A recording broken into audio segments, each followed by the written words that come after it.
Phrasal verb get on versus get off. Get on এর মানে বাস, train, উড়োজাহাজ, জলজাহাজ, নৌকা বা অনুরূপ কোনো ভেহিকেলে বা যানে চড়া।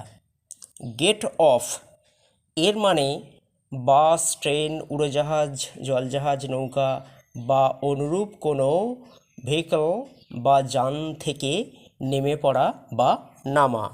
নাও example, get on versus get off. The college students are getting on their college bus.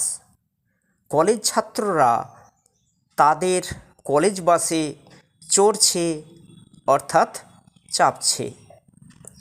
The school students are getting off their school bus. School ছাত্ররা তাদের স্কুল বাস থেকে নামছে। Now it's the end. Thanks for watching.